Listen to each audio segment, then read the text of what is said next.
पर बहन, ब्रह्मा जी ने तारकासुर को ऐसा वरदान ही काहे दिया? हाँ, हम भी यही सोच रहे हैं भैया जी कि ऐसा वरदान देने की आवश्यकता ही क्या थी। हाँ प्रभु, उन्होंने तारकासुर को मना क्यों नहीं किया? क्योंकि भगवान भी भक्ति की शक्ति से बंधे हुए होते हैं।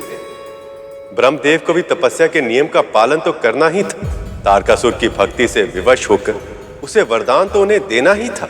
पर जब भगवान किसी को ऐसा वरदान देते तो भले ही कुछ समय के लिए उसका प्रभाव नकारात्मक क्यों ना हो, पर अंत में वही वरदान संसार के कल्याण का कारण बन जाता है।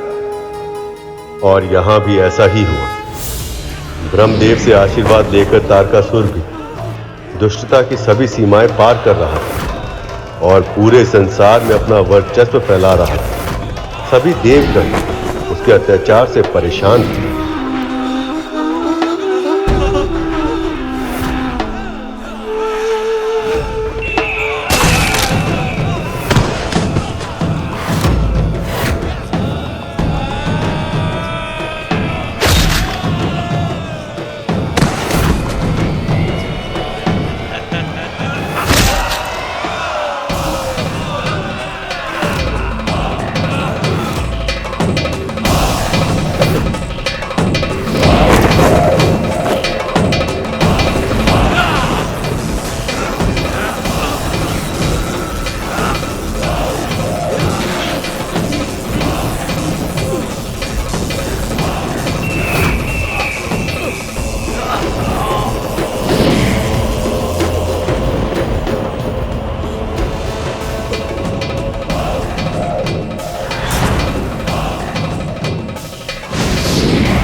रक्षा रक्षा कीजिए ब्रह्मदेव, रक्षा कीजिए नारायण। तारकासुर का उत्पात बहुत बढ़ गया है प्रभु।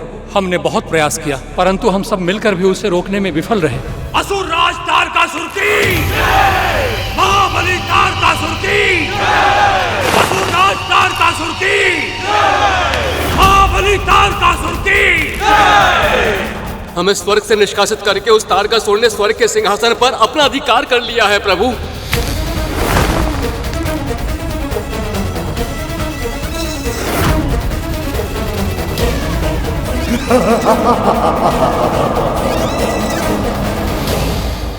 ब्रह्मदेव, आपने उसे ऐसा वरदान दिया है जिससे वो लगभग अमर हो चुका है, और अब हम देवता भी उससे युद्ध करने में असमर्थ हो चुके हैं। धैर्य रखिए देवराज, आप असमर्थ हो सकते हैं किंतु काल नहीं। काल कभी भी किसी से भी पराजित नहीं होता। वो तारकासुर अवश्य ही उस सर्वशक्तिमान के समक्ष अवश्य हारेगा। उचित समय आने पर महादेव शिव शंकर का पुत्र जन्म लेगा।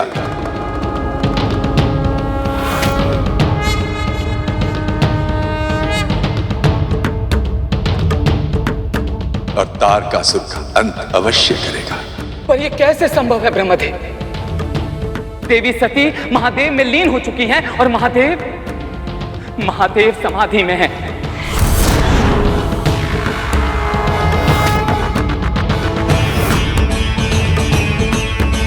ऐसे में कौन उन्हें सक्रिय करेगा? किसमें सामर्थ्य है कि उनके हृदय की कोमल भावनाओं को फिर से जागृत कर पाए? आदि शक्ति सर्वसमर्थ है देवराज।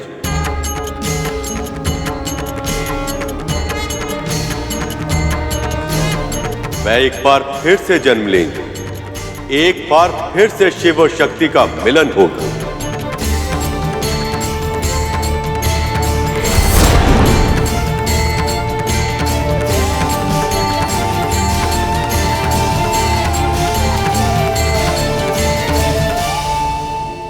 पहाड़ों के राजा हिमवंत और उनकी पत्नी महारानी मैना की पुत्री के रूप में श्री माता फिर से प्रकट होंगी। उचित अवस्था प्राप्त करने पर वह महादेव से विवाह करेंगे।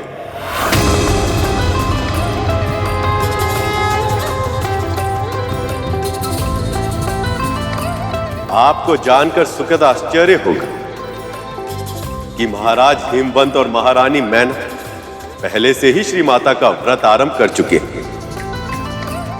तारकासुर अपने शक्ति के आवेश में ये भूल चुका था कि उसके अंत का कारण शीघ्र ही जन्म लेने वाला है।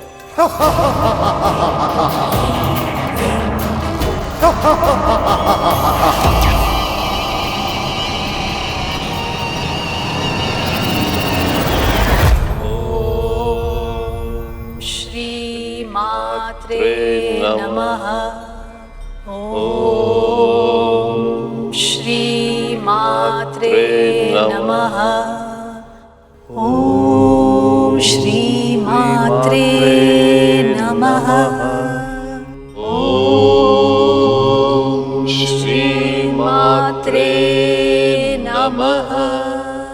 महारानी मैना और महाराज हिमवंत दोनों आदि शक्ति की पूजा करते थे। हर माह के दोनों अष्टमी का व्रत रखते थे और नवमी में सुहागन स्त्री की पूजा करके उन्हें सुहाग और श्रृंगार की वस्तुएं दान करते थे। इसे सुवासिनी पूजा कहा जाता है और जो भी दंपत्ति इस पूजा को पूरे मनोयोग से करती है उनके घर कन्या रूप में श्री माता आदि लक्ष्मी स्वयं जन्म लेती है।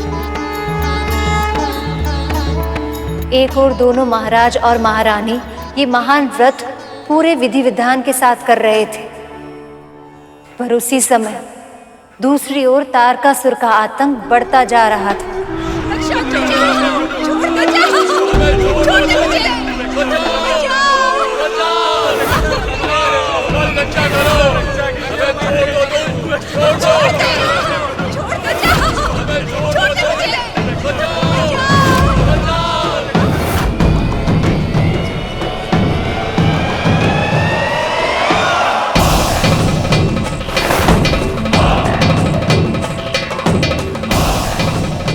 ना जाने श्री माता कब प्रसन्न होगी, कब उनका जन्म होगा, कब महादेव से उनका मिलन होगा और कब वो उन्हें विरक्त की अवस्था से बाहर लाएंगे। कब उनके पुत्र का जन्म होगा और कब होगा इस दुष्ट अत्याचारी तारकासुर का अंत।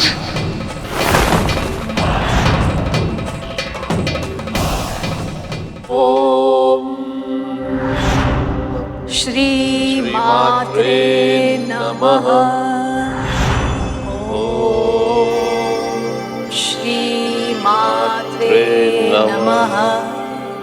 ओम श्री मात्रे नमः। ओम श्री मात्रे नमः।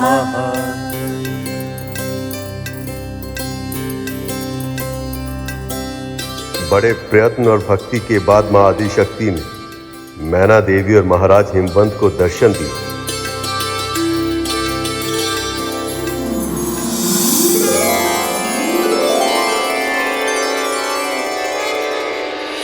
नमो नमो पराशक्ति मां, नमो नमो महाशक्ति मां। श्री माता आदि शक्ति। नमो नमो महाशक्ति मां। मैं आपके व्रत और भक्ति से प्रसन्न हूँ। कहिए, क्या वर पाना चाहते हैं आप? श्री माता, हमें संतान की इच्छा है, पर मैं आपसे 4 विनती करना चाहती हूँ। मेरी पहली विनती ये है कि मुझे ऐसी पुत्री चाहिए जिसमें तीनों लोकों के संचालन की शक्ति हो। मेरी दूसरी विनती ये है कि मेरी पुत्री त्रिशक्तियों में सर्वोपरि हो। अपनी तीसरी विनती के रूप में श्री माता, मैं चाहती हूँ कि मेरी पुत्री ही महादेव शिव शंकर की पत्नी बने।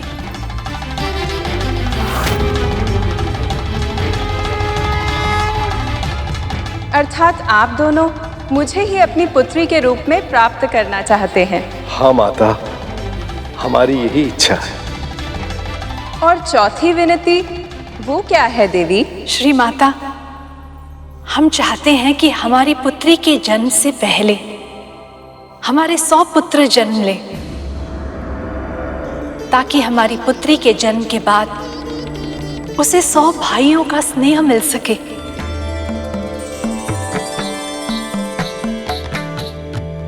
यदि मैं आपको 100 पुत्रों के गुणों के बराबर एक पुत्र प्रदान करूं, ताकि शीघ्र ही आपके घर में पुत्री के रूप में जन्म ले सकूं, तो क्या आपको स्वीकार होगा? ये तो हमारा सौभाग्य होगा माता। मेरे भाई का नाम मैनाक होगा। जब भविष्य में हनुमान लंका जाने के लिए समुद्र लांघेंगे, तो मैनाक पर ही कुछ क्षण के लिए विश्राम करेंगे। मैनाक के बाद मेरा जन्म होगा, और मेरे जन्म के बाद आपको 99 पुत्रों की प्राप्ति होगी। सभी अश्वान होंगे और 10 दिशाओं में आपके वंश की कीर्ति का प्रसार करेंगे।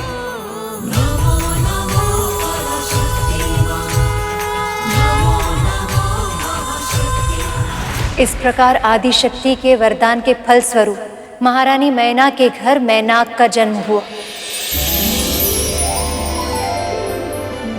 और फिर शीघ्र ही आदिशक्ति के जन्म का समय भी आ गया।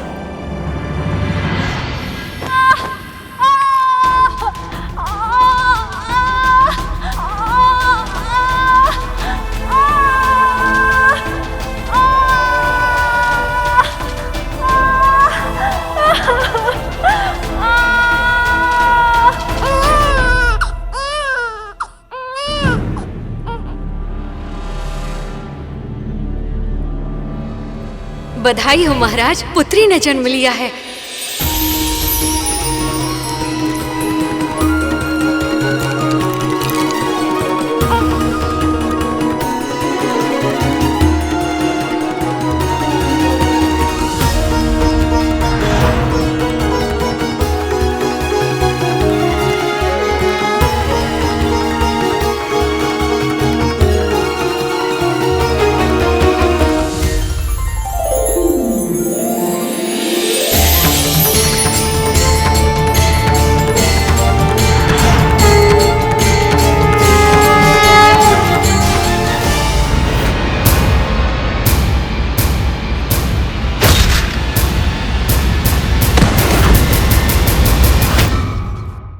चैत्र माह की शुक्ल पक्ष की नवमी तिथि को मध्य रात्रि में मृगशीरा नक्षत्र में श्री माता का जन्म हुआ।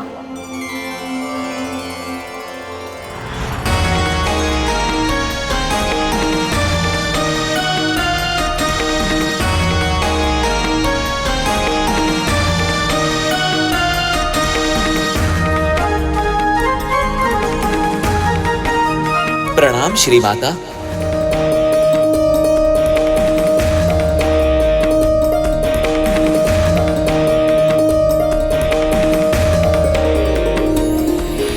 आपकी पुत्री श्याम वर्ण की है, इसलिए इन्हें काली के नाम से पुकारा जाएगा।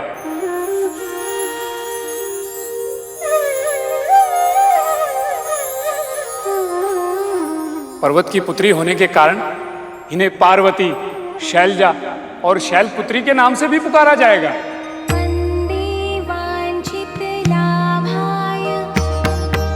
बड़ी होकर एक निश्चित आयु प्राप्त करने के पश्चात जग पिता महादेव शिव शंकर की अर्धांगिनी बनेंगी।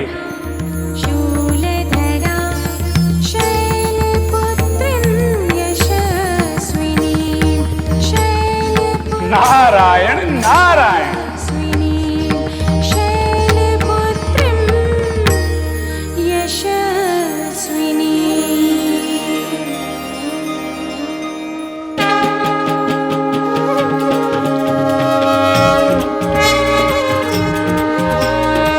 मैं धन्य हो गया श्री माता, धन्य हो गया। माँ शैलपुत्री की जय, माँ शैलपुत्री की जय, माँ शैलपुत्री की जय, शैलपुत्री की जय, शैलपुत्री की जय। महाराज हिमवंत और महारानी मैना ने पुत्री के जन्म के लिए बहुत अधिक प्रार्थना की थी और इसीलिए उन्हें माँ ललिता के अवतार के माता पिता बनने का सौभाग्य प्राप्त हुआ। और सत्य तो ये है कि जब किसी साधारण दंपत्ति को भी कन्या रत्न की प्राप्ति होती है तो उसमें भी श्री माता का अंश होता है।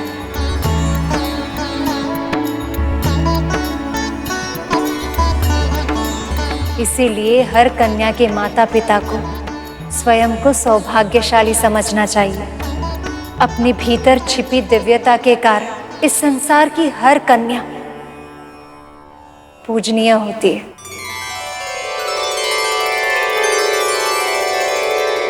जो प्राणी किसी कन्या का पालन पोषण प्रेम से करता है तो उसके सभी वंशजों को कई वर्षों तक अधिक से अधिक आशीर्वाद प्राप्त होता है।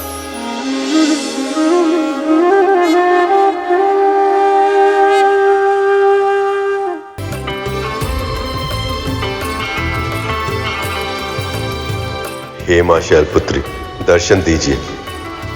दर्शन दीजिए मां। हे मां शैलपुत्री, मुझे दर्शन देकर मुझे आशीर्वाद दीजिए मां, कि मैं शीघ्र ही अपने प्रभु का वाहन बनकर उनकी सेवा कर पाऊं।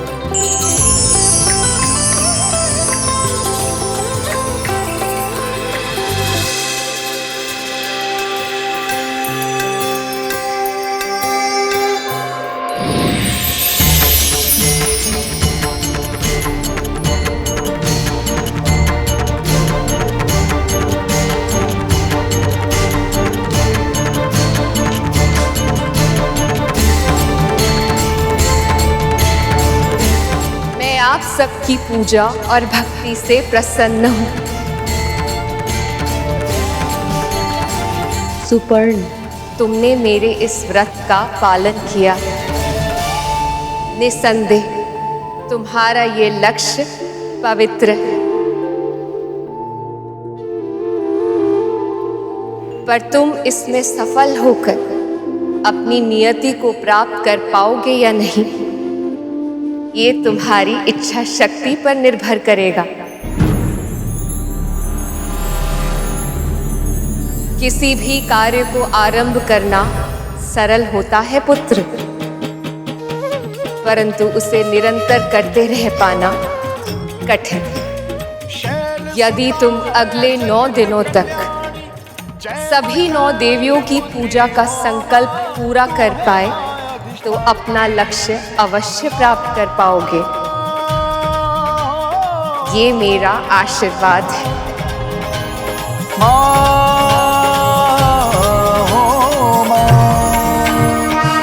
जब से हमारा पुत्र चला गया है, हमारा भक्ति से विश्वास ही उड़ गया था और पुत्र को वापस पाने की आशा भी हम खो चुके थे। पर आपकी भक्ति के साथ साथ वो आशा भी पुनः जाग गई है और हमें पूरा विश्वास है कि आप हमारे पुत्र को भी शीघ्र ही हमारे पास लौटा देंगे।